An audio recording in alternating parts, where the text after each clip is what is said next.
नमस्ते बच्चों। आज हम पढ़ेंगे पाठ 6 गुब्बारे में चीता। इस पाठ में हम 2 पार्ट करने वाले हैं। पहले पार्ट में आप वीडियो देखें और दूसरे पार्ट में आपको कठिन शब्दों के अर्थ बताकर पाठ का सार समझाऊंगी। चीता। बच्चों में कुछ जान लेने की तीव्र इच्छा होती है। आप सब में भी होगी। वे रोज नए नए प्रयोग करते रहते हैं। यह कहानी बलदेव नाम के एक ऐसे लड़के की है। बलदेव अपने साथियों के साथ गेंद खेलने न जाकर सर्कस देखने गया। वहाँ उस पर क्या क्या बीती, यह जानने के लिए यह कहानी सुनो। स्कूल के पास एक मैदान में सर्कस लगा।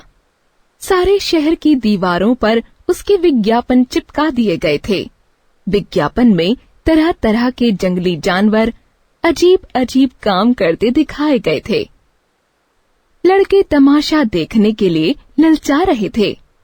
पहला तमाशा रात को शुरू होने वाला था। इश्तिहार बड़ा आकर्षक था। आ गया है, आ गया है। जिस तमाशे का आप लोग भूख प्यास छोड़कर इंतजार कर रहे थे, वही बम्बई सर्कस आ गया है। आइए और तमाशे का आनंद उठाइए। बड़े बड़े खेलों के सिवा एक खेल और भी दिखाया जाएगा, जो न किसी ने देखा होगा और न सुना होगा। हेडमास्टर साहब ने लड़कों को वहां जाने की मनाही कर दी थी, मगर लड़कों का मन तो सर्कस में लगा हुआ था। सामने किताबें खोले जानवरों की चर्चा कर रहे थे।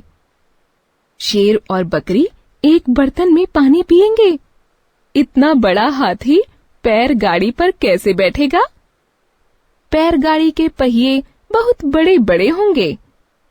तोता बंदूक छोड़ेगा और वनमानुष बाबू बनकर मेज पर बैठेगा।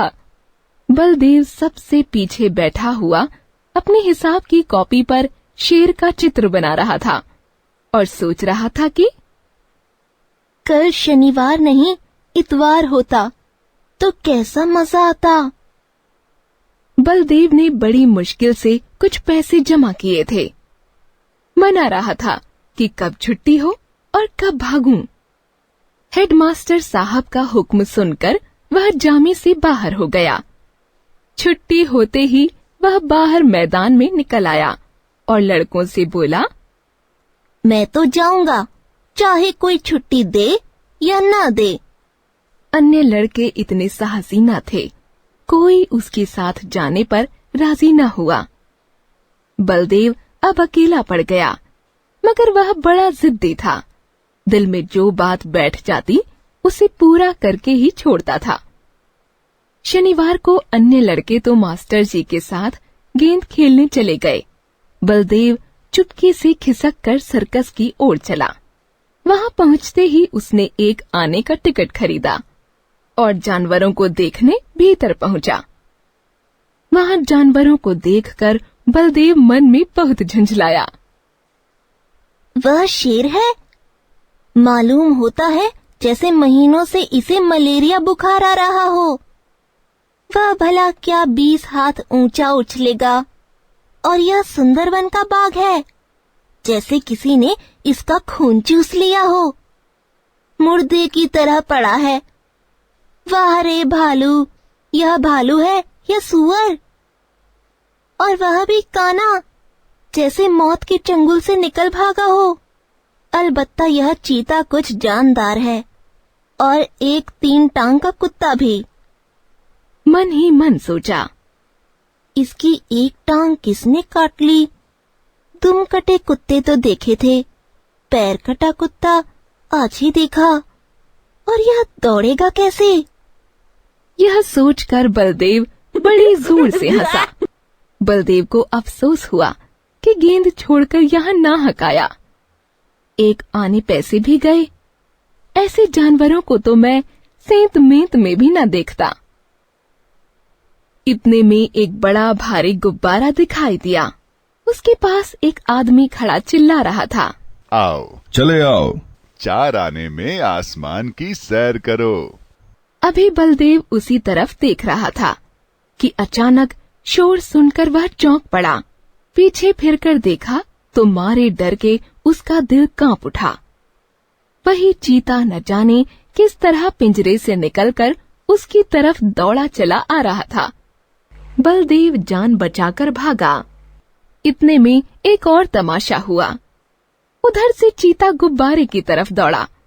जो आदमी गुब्बारे की रस्सी पकड़े हुए था, वह चीते को अपनी तरफ आता देखकर बेतहाशा भागा। बलदेव को और कुछ न सूझा तो वह झट से गुब्बारे पर चढ़ गया।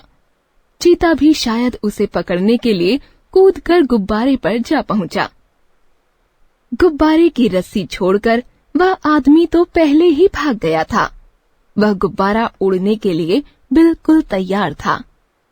रस्सी छूटते ही वह ऊपर उठा। बलदेव और चीता दोनों ऊपर उठ गए। बात की बात में गुब्बारा ताड़ के बराबर जा पहुंचा। बलदेव ने एक बार नीचे देखा तो लोग चिल्ला चिल्ला कर चीते से बचने के उपाय बतलाने लगे, मगर बलदेव के तो होश उड़े हुए थे। उसकी समझ में कोई बात न आई। ज्यों-ज्यों गुब्बारा ऊपर उठता जाता था, बलदेव के प्राण सूखते जाते थे। चीता तो बड़ी आसानी से बलदेव को चट कर जाता, मगर उसे अपने ही जान की फिक्र पड़ी हुई थी।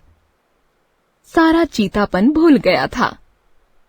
आखिर चीता इतना डरा कि उसके हाथ पांव फूल गए और वह फिसलकर उल्टा नीचे गिरा।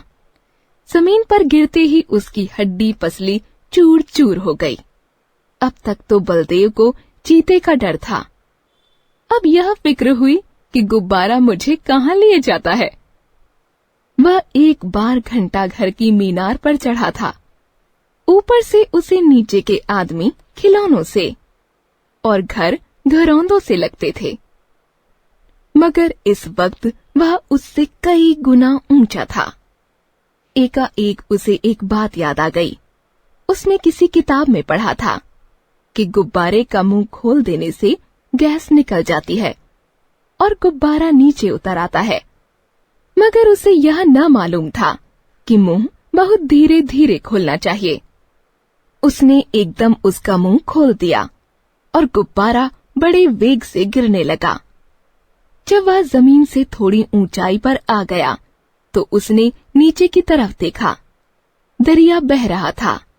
फिर तो वह रस्सी छोड़कर दरिया में कूद पड़ा और तैरकर निकल आया। लेखक प्रेमचंद।